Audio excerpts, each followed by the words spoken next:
Hi everyone, in this video we'll be starting section 1.4. However, in order to really do what I want to be able to do in section 1.4, we're going to need to know what interval notation is. So this video is only talking about interval notation. In the next videos we'll talk more about the actual content. So first of all, let me give you an interval and then we'll use the correct notation to write it. So for example, let's say I have a number line and I'm interested in the range of numbers that go from -2 to 3. Now when you are actually writing a number line and writing the interval, I don't care about any numbers. Well, maybe I'll put 0 in there, but I usually don't care about any numbers beyond the ones we're actually looking at. So let's say I have this as my setup here.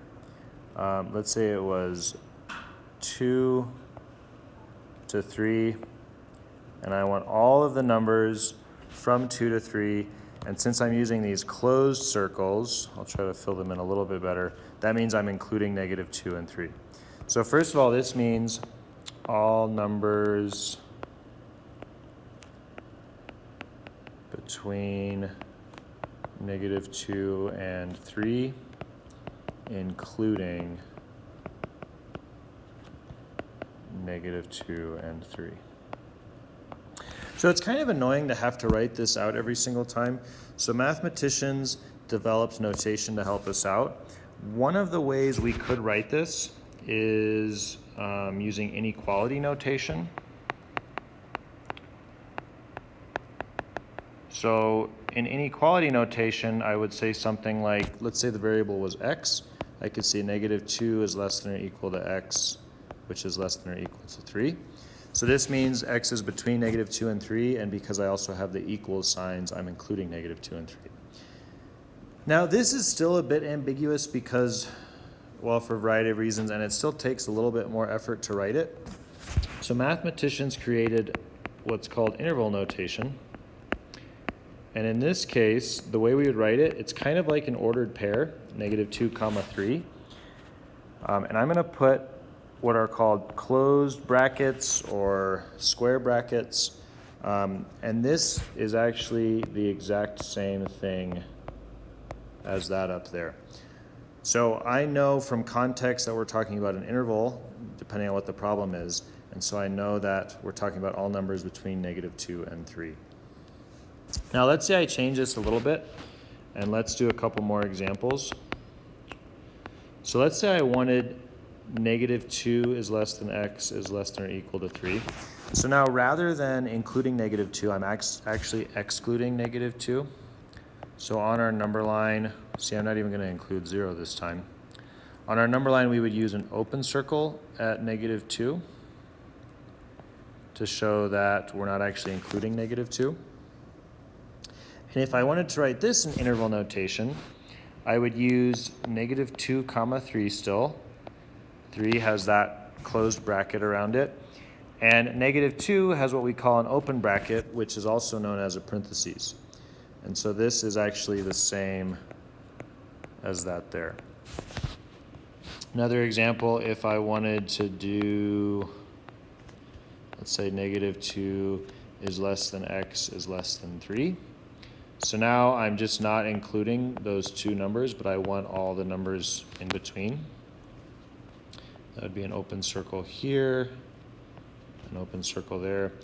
And this in interval notation is a bit misleading because it actually looks like an ordered pair. And you might start to think, well, that means sometimes we'll get it confused. Usually you don't. Usually from context, whatever the problem is asking you for, it's pretty straightforward to infer if we're talking about an interval or an ordered pair.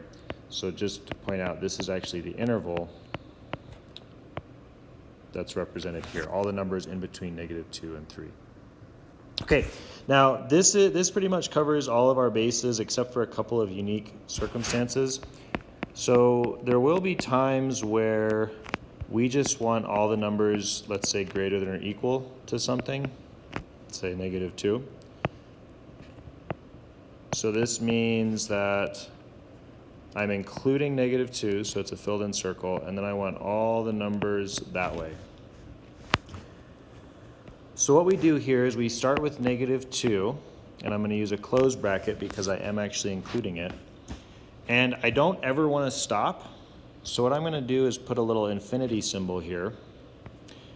And you can't actually ever equal infinity. So whenever you have an infinity, it's always going to be an open parenthesis or open bracket like that, or parentheses.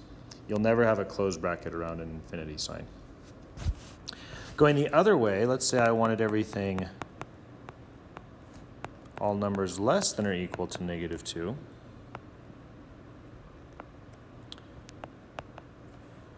So that means, again, I'm including -2, but now I'm going to go this way. We use, this is kind of a weird symbol if you haven't seen it before, but we're going to actually just call this negative infinity. Notice I still have an open bracket here, a parentheses, and I'm going to say negative infinity all the way until I get to -2. And so that's how you would do that. So now we've seen some examples with numbers. We've also seen some where we had to use infinity. Make sure you always put the smaller number first. So you're always going from left to right. For example, on these ones I had -2 to 3 every single time, -2 to infinity, and then in the last example it was negative infinity to -2.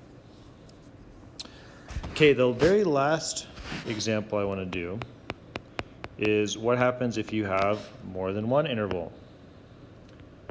So let's say we have -2 to 3, but then I also want something like 5 to, well, let's call it 8 is fine.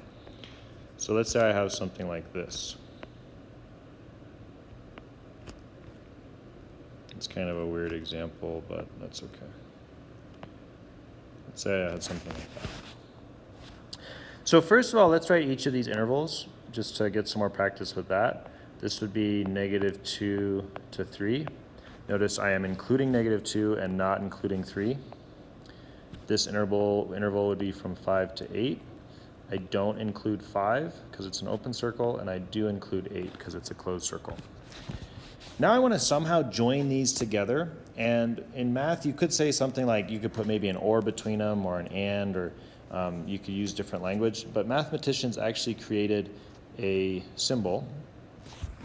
And so my answer in this case would be, my interval notation for that would be -2, 3. And then you're going to use a symbol that kind of looks like a U, except there's no tail on it. So off to the right here, most U's have their little tail right there. This one does not have that. And this symbol actually means union. So it kind of does look like a U for union, but it isn't actually a U.